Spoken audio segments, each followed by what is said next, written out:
레위 지파의 고라와 르우벤 지파의 다단, 아비람, 혼이라는 사람들이 중심이 되어서 250명의 지도자들을 이끌고 모세에게 반란을 일으켰습니다.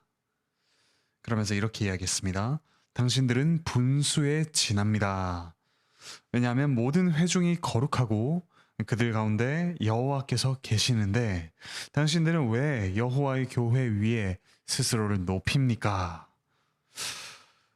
이들의 말이 일부는 맞습니다. 이스라엘 모든 회중이 거룩하고 하나님께서 그들 가운데 계십니다. 그런데 이들이 하는 말을 다시 한번 보면 모세와 아론을 향해서 여호와의 교회 위에 스스로를 높인다라고 했습니다. 여기서 높인다라는 말은 곧 짐을 진다라는 뜻도 있습니다. 앞서 모세는 민수기 11장 14절에서 저 혼자서는 이 모든 백성을 질 수 없습니다라고 했습니다. 모세와 아론은 그들의 부족함을 짊어지는 직분을 감당한 것입니다. 그런데도 고라의 무리들은 이 직분을 짊어지는 것보다는 명예, 들어 올리는 것으로 생각했습니다.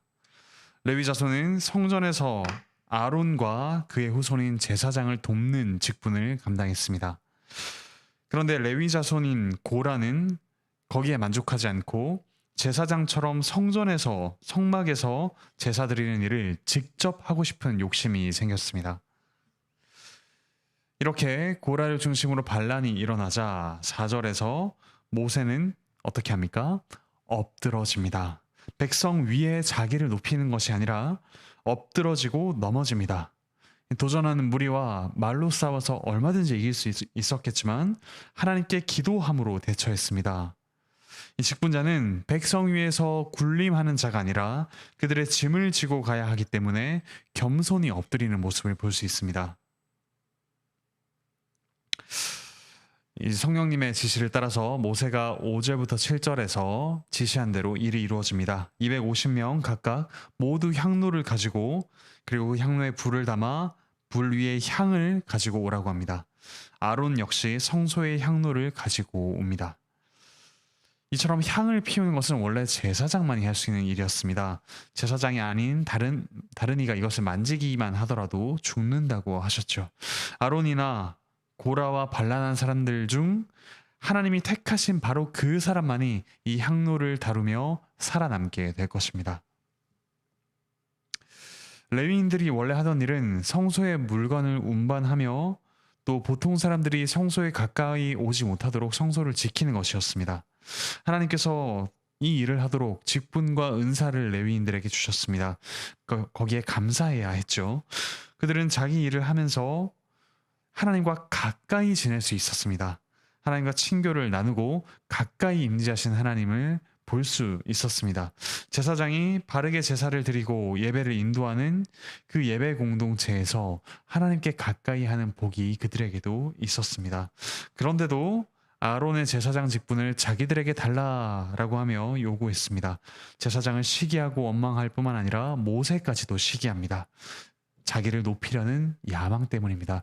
정말로 이스라엘 회중에 자기를 높이는 자는 모세가 아니라 고라의 무리였습니다. 이에 대해 모세는 11절에서 아론을 원망하는 것, 곧 그분에게 직분을 주신 직분자, 그 직분자를 원망하는 것은 하나님, 여호와를 대항하여 모이는 것이다 라고 분명하게 이야기합니다.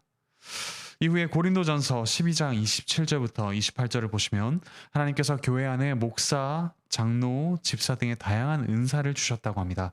그리고 그 은사와 직분을 가진 것은 자기를 높이기 위함이 아니라 교회 전체를 유익하게 하기 위함이라고 사도 바울이 이야기했습니다. 이처럼 우리에게 각자의 직분을 주셨습니다. 각자의 은사를 주셨고 각자의 부르심을 따라 우리를 그 자리에 있게 하셨습니다. 그에 대해 하나님의 섭리와 하나님의 부르심을 생각하지 않고 나의 높아짐 그리고 저 자리에 내가 있어야 되는데 라는 생각으로 우리가 똘똘 뭉쳐 있다면 그것은 우리에게 이와 같은 상황과 직분과 은사를 주신 하나님 그분에 대항하는 것이라고 할 수 있습니다. 이와 같은 일에 대해서 모세는 12절부터 14절에서 르우벤 자손 다단과 아비람을 부르기 위해 사람을 보냅니다. 하지만 그들은 모세에 대해 거짓말로 비난합니다. 여러 가지 비난입니다. 첫 번째, 젖과 꿀이 흐르는 땅이 가나안이 아니라 그들이 이전에 살았던 이집트라고 합니다. 곧 그들 거기서부터 구원해내신 하나님을 모독하고 있습니다. 두 번째로, 모세가 자기들 가운데 다스리는 자 노릇을 한다, 군림하는 자 노릇을 한다라고 비난합니다. 세 번째, 모세가 약속을 지키지 않는다라고 비난합니다. 젖과 꿀이 흐른다는 그 땅을 아직도 기업으로 주지 않고 있지 않느냐라고 비난하고 있습니다. 그러면서 광야에서 자기들을 죽인다고 비난합니다. 여기서 눈을 빼려고 합니까? 라고 묻는데, 이 말은 곧 백성들이 마치 보지 못하는 사람들인 것처럼 그들을 속이고 약속을 어기며 거짓말하고 있다라는 뜻입니다. 이처럼 다단과 아비람은 하나님이 주실 그 땅을 주실 날을 인내하며 기다리기보다는 직분자를 비난합니다. 그런데 이처럼 직분자가 비난을 받는 것이 곧 하나의 사명입니다. 그런 비난을 받을 때 자신을 변호하기보다는 그와 같이 비난하는 자들이 어차피 변호하여서 대화가 되지 않는다는 것을 알기에 맞서서 대하지 않고 인내하며 기도하며 하나님의 뜻을 구하는 것이 또 직분자의 또 중요한 모습이기도 합니다. 16절에 나오듯이 모세는 그들로 인해 분노가 차올랐지만 그들에게 분노를 쏟아내기보다는 여호와께 기도합니다. 백성들이 하나님께 바치는 제물, 그 제물을 받지 마십시오. 이처럼 하나님께 불평만 하는 그들의 제물은 아무 소용이 없습니다. 라고 이야기하고 있습니다. 그러면서 모세는 자기 직분을 이용하여 어떠한 이익을 얻는 짓을 했거나 해를 끼치지 않았다라며 양심적으로 하나님께 말씀드립니다. 백성들을 향하여 분노로 원망하지 않고 하나님께 기도하며 힘을 얻는 직분자의 모습을 볼 수 있습니다. 이어서 16절, 17절에서 모세는 대제사장 아론과 고라와 250명 모두 향로에 불을 담아 그 위에 향을 두고 여호와의 회막 앞에 모이라고 합니다. 그들이 가진 불은 아마도 하나님께서 지정하지 않으신 다른 불이었을 것입니다. 성막에서 나오지 않았죠. 전에 나답과 아비후가 다른 불로 분향하다가 죽은 바로 그런 종류의 불일 것입니다. 다음날 고라와 250명의 사람들은 향을 들었습니다. 고라의 무리들은 온 회중을 다 모았습니다. 그 앞에서 모세와 아론에게 저항합니다. 우리는 다 평등하고 똑같다. 직분을 반대하는 그 생각이 온 백성에게 퍼졌습니다. 이와 같은 분위기를 끌어올린 고라와 무리들은 모세와 아론을 죽이려 달려들었습니다. 그때 여호와의 영광이 나타납니다. 여호와께서 모세와 아론에게 말씀하십니다. 너희는 이 회중으로부터 물러나라. 내가 순식간에 그들을 삼키리라. 모세와 아론은 다시 한번 하나님 앞에 엎드러져 기도합니다. 한 사람이 범죄하였는데 모든 회중에게 진노하십니까?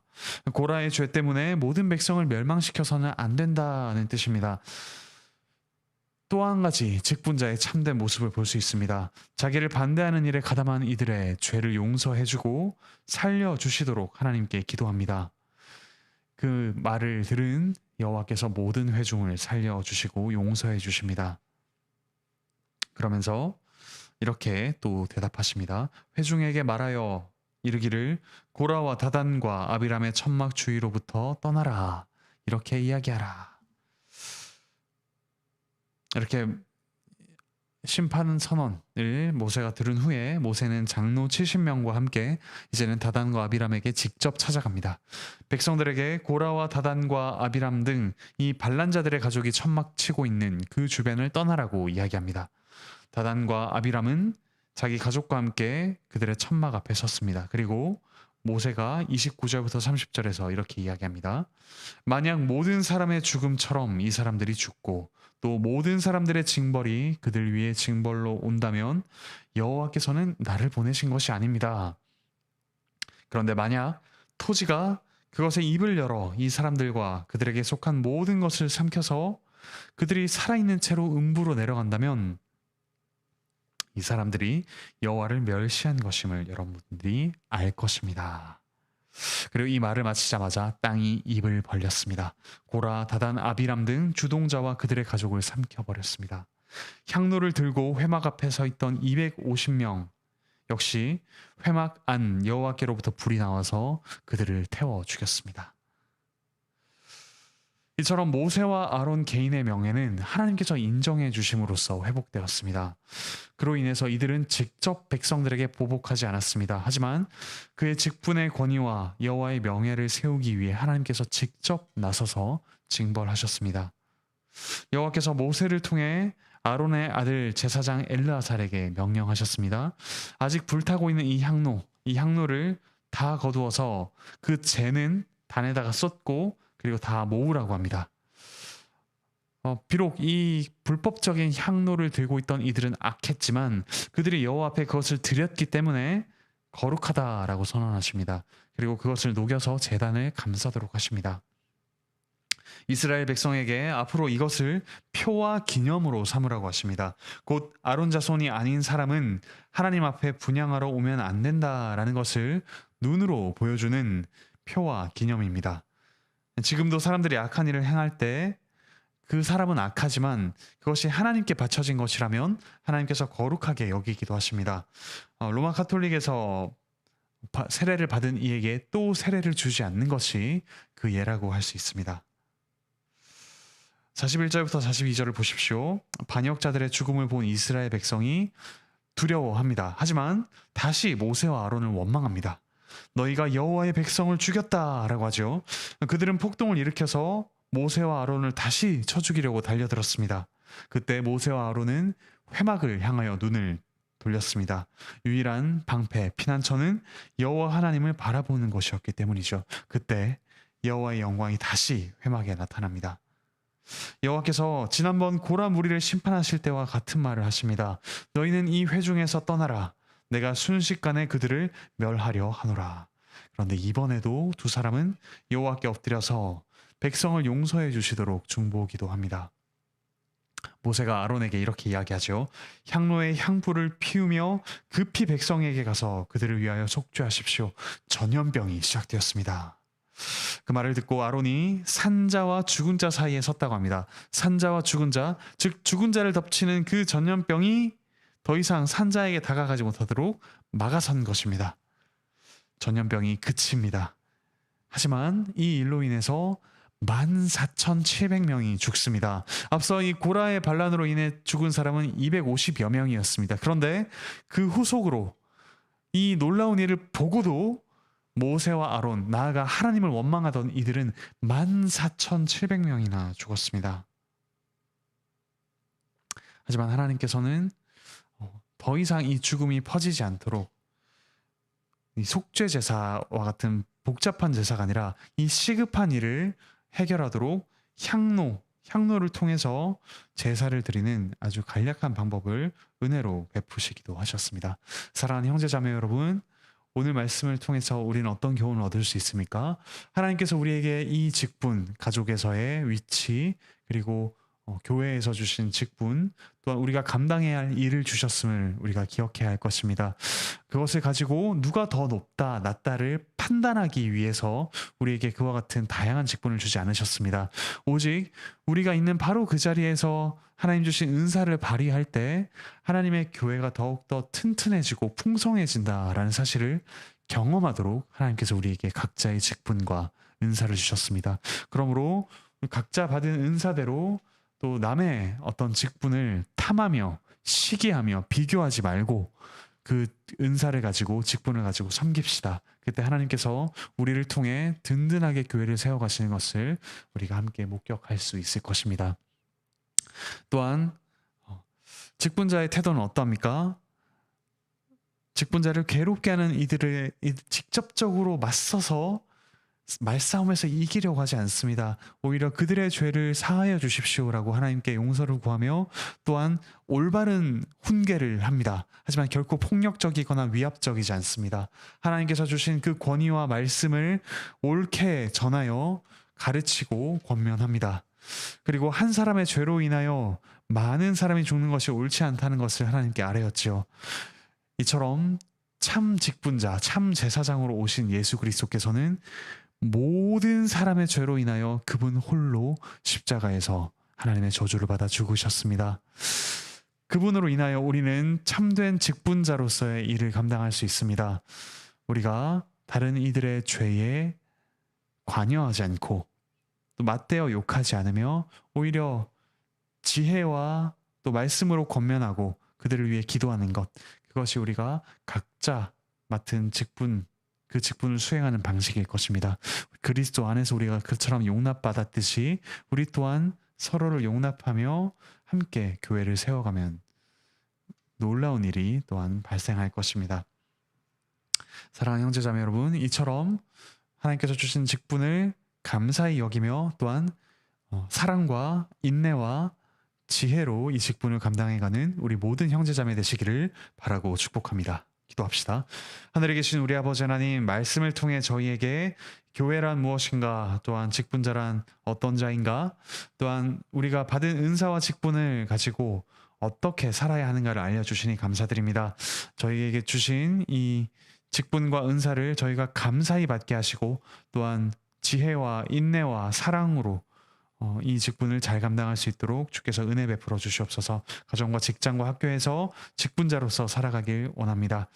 몸과 마음의 아픔이 있는 이들 주께서 속히 회복시켜 주시옵소서. 주께서 사랑하시는 주님의 딸 봉진숙 선생님을 주님께서 또한 부르셨습니다. 이제 이 땅에서 경험하던 그 몸과 마음의 고통을 끝내고 이제 주님과 함께 또 새하늘과 새 땅 또한 부활할 몸을 입을 날을 기다리며 주님과 깊은 교제를 나누게 하시니 감사드립니다. 그 가족들에게 하나님이 주시는 위로가 있게 하여 주시고 천국 소망, 새하늘과 새 땅의 소망을 함께 더욱 굳세게 가져가는 이 기회가 될 수 있도록 주께서 은혜 베풀어 주시옵소서. 또한 저희 교회는 하나님께서 주신 한 사람 한 사람을 참으로 귀하게 여기며 하나님께서 한 인생 안에 믿음을 주시고 또한 그를 구원하시는 과정을 함께 목격하는 기쁨을 누려가도록 주께서 은혜 베풀어 주시옵소서. 감사드리며 예수 그리스도의 이름으로 기도합니다. 아멘.